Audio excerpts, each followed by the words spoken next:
그림에서와 같이 포개인 단위 설릿에 단색광의 빛을 입사시키겠습니다. 그러면 설릿을 통과한 빛은 퍼져나가죠. 설릿을 통과한 빛이 퍼져나가는 것을 회절한다, 이런 표현을 씁니다. 여기 스크린이 있습니다. 설릿을 통과한 빛이 스크린상에 이런 회절 무늬를 만듭니다. 이 회절 무늬는 이중 설릿에 의해서 만들어지는 간섭 무늬와는 다릅니다. 그럼 이 회절 무늬에는 가운데 있는 중앙극대에 해당되는 밝은 무늬가 있고, 그 다음에 중앙극대 양쪽에 어두운 무늬에 해당되는 첫 번째 극소가 있고, 그 다음에 첫 번째 밝은 무늬, 그 다음에 어두운 두 번째 극소, 그 다음에 두 번째 밝은 무늬가 이런 식으로 있습니다. 근데 그림을 보면 알겠지만 첫 번째 밝은 무늬와 두 번째 밝은 무늬의 밝은 정도가 가운데에 있는 중앙극대에 비해서 훨씬 약하죠. 회절 무늬에 대한 빛의 세기를 대략 그려보면 어떠냐 하면 이렇습니다. 그래서 여기가 회절 무늬에서 첫 번째 극소에 해당됩니다. 두 번째 극소, 세 번째 극소. 그렇다면 회절 무늬에서 극소가 나타날 조건은 어떻게 되냐면 폭이 A인 단위 설릿에 단색광의 빛을 입사시키게 되면 그 단색광의 빛의 파면 전체 중에 일부분만 설릿을 통과하겠죠. 그래서 일부분만 이렇게 통과할 겁니다. 근데 호이겐스 원리가 뭐냐면 파면상의 모든 점들은 한 개의 정광원에 해당된다는 게 호이겐스 원리입니다. 그렇다면 설릿을 통과하는 파면의 길이는 유한하죠.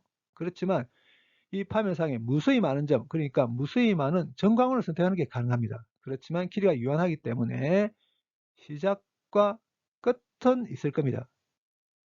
설릿을 통과한 파면의 시작과 끝에서 출발한 빛이 회절 무늬의 첫 번째 극소에 이렇게 온다면 경로차가 있죠.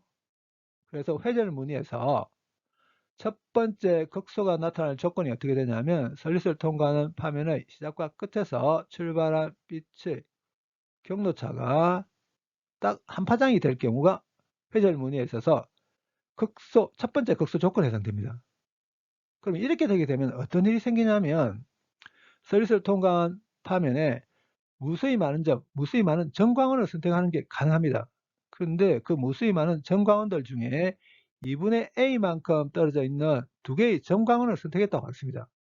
그러면 2분의 A만큼 떨어져 있는 두 개의 정광원에서 출발한 빛이 첫 번째 극소에 도달한다면 이 조건을 만족시킬 때 한해서만 어떻게 되냐면 2분의 A만큼 떨어져 있는 두 개의 정광원에서 출발한 빛이 여기 왔을 때 그 경로차가 딱 반파장만큼 납니다. 반파장만큼 경로차가 나게 되면 소멸간섭하게 되죠. 그렇기 때문에 2분의 A만큼 떨어져 있는 무수히 많은 정광원 상에 대해서도 똑같은 일이 생깁니다. 그렇기 때문에 여기에 첫 번째 극소가 나타납니다. 어두운 무늬가 나타나게 됩니다. 그 다음이 설리서 통과한 파면의 시작과 끝에서 출발한 빛이 두 번째 극소에 도달했을 경우 경로차가 파장의 두 배가 될 경우가 회절 무늬에서 두 번째 극소에 대한 조건입니다. 그럼 이제 이렇게 되면 또 어떤 일이 생기냐면 설릿을 통과한 파면상에 무수히 많은 정광원을 선택하는 게 가능합니다. 근데 그 무수히 많은 정광원들 중에 이제 4분의 A만큼 떨어져 있는 두 개의 정광원을 선택했다고 했습니다. 그러면 4분의 A만큼 떨어져 있는 두 개의 정광에서 출발한 빛이 여기 올 때 요 조건이 만족될 때 한해서만 4분의 A만큼 떨어진 두 개의 정광에서 출발한 빛의 경도차가 딱 반파장만큼 납니다. 그 말은 소멸간섭한다는 뜻이죠. 그러면 4분의 A만큼 떨어져 있는 무수히 많은 정광원 상에 대해서도 똑같은 일이 생깁니다. 그렇기 때문에 여기에 두 번째 극소가 만들어집니다. 그래서 일반적으로 회절 무늬에서 극소가 나타날 조건은 어떻게 되냐면 설릿을 통과한 파면의 시작과 끝에서 출발한 빛의 경도차가 파장의 정수배가 될 경우가 회절 무늬에서의 극소 조건입니다.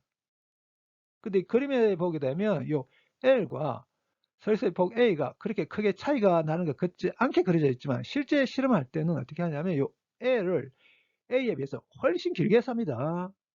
그러면 이 각이 아주 작아집니다. 각이 작을 경우에는 사인 시타와 탄젠트 시타가 거의 비슷하거든요. 회절 무늬에서 n번째 극소 위치를 ym이라고 하겠습니다. 그렇다면 탄젠트 θ는 L분의 ym 이렇게 될 거거든요. 그래서 탄젠트 θ를 이렇게 쓸 수 있습니다. 그러면 여기 있는 이 sin θ를 탄젠트 θ로 바꿔서 이렇게 쓸 수 있겠죠. 그래서 회절 무늬에서 n번째 극소 위치 이렇게 쓸 수 있습니다.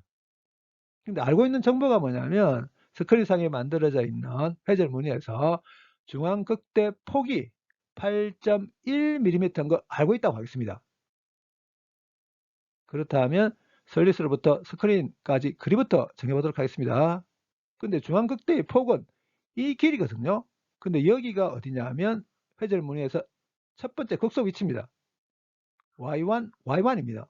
그렇기 때문에 중앙 극대 폭은 이 y1에 해당됩니다. 근데 중앙 극대 폭이 8.1mm인 거 알고 있다고 했거든요. 결국은 이게 뭘 뜻하냐면 중앙 극대의 폭을 안단 말은 회절 무늬에서 첫 번째 극소 위치를 안단 말과 똑같습니다. 그러면 여기에서 회절 무늬에서 첫 번째 극소 위치는 m 1 대입하면 되죠. 그래서 이렇게 될 겁니다.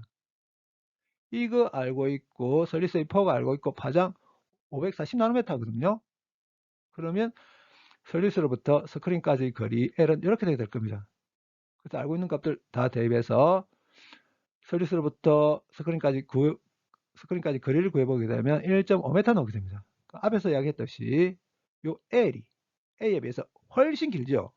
대략 10,000배 정도 됩니다. 그 다음에 이제 두 번째 극소 위치는 요 m에 2를 대입하면 되죠. 그래서 두 번째 극소 위치는 m에 2를 대입하면 돼서 이렇게 될 겁니다. 근데 이게 뭐냐면 첫 번째 극소 위치에 해당되죠. 그래서 이 y1에 해당됩니다. 그렇다면 첫 번째 밝은 무늬의 폭, 요 길이 여기가 y2. 그러면 첫 번째 밝은 무늬의 요 폭은 y2에서 y1 빼버리면 될 겁니다. 그래서 이렇게. 근데 y2가 이 y1에 해당되니까 결과적으로 첫 번째 밝은 무늬의 폭은 y1. 그러니까 첫 번째 밝은 무늬의 폭은 중앙에 있는 중앙 극대 폭의 딱 반에 해당되죠. 4.05mm입니다.